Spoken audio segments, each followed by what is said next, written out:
This is Angelica Sevilla from BSBA HR-3F.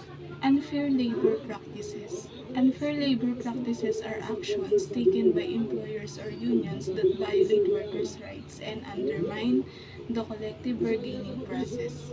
In the Philippines, unfair labor practices are prohibited under Republic Act No. 9481 or the Magna Carta for Labor. Some examples of unfair labor practices include interference with the exercise of workers' rights. Employers or unions may not interfere with workers' rights to self-organization, collective bargaining, or peaceful concerted activities. Second, discrimination. Employers or unions may not discriminate against workers based on their membership in a union or for engaging in union activities. Retaliation. Employers may not retaliate against workers who engage in union activities or who file complaints with government agencies. Refusal to bargain. Employers or unions may not refuse to bargain in good faith with the other party during the collective bargaining process. Coercion. Employers or unions may not use coercion, intimidation, to prevent workers from exercising their rights or to force them to join or leave a union. Unlawful lockouts or strikes. Employers or unions may not engage in unlawful lockouts or strikes that disrupt the workplace or harm workers. Violation of collective bargaining. Agreements. Employers or unions may not violate the terms of a collective bargaining agreement or interfere with its implementation. ULP committed by employers. Unfair labor practices committed by employers can take many forms, and they all serve to undermine workers' rights and weaken the collective bargaining process. Here are some examples of unfair labor practices committed by employers.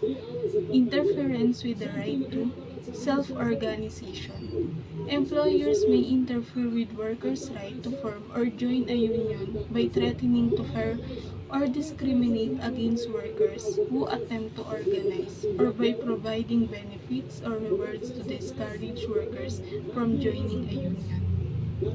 Discrimination.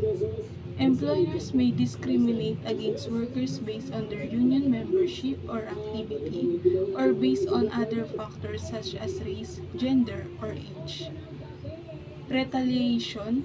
Employers may retaliate against workers who engage in union activity or who file complaints with government agencies by firing, demoting, or otherwise punishing them. Refusal to bargain.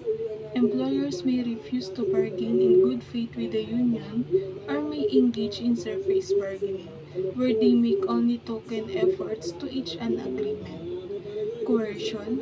Employers may coerce workers to refrain from engaging in union activity, such as by making threats or promises or by holding captive audience meetings where workers are required to listen to anti-union propaganda.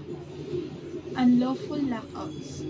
Employers may lock out workers to prevent them from working during a labor dispute, but the lockout must be lawful and not an unfair labor practice. Unilateral changes.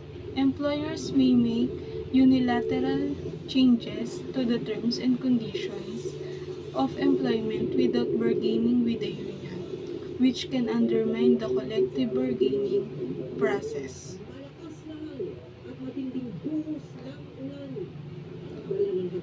The litigation process. What is litigation?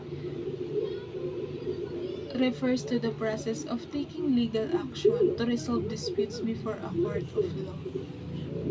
The preliminary stages, pleadings and pre-trial motions, discovery phase, pre-trial and trial proceedings, settlements and appeals, cost and time consumption, and conclusion.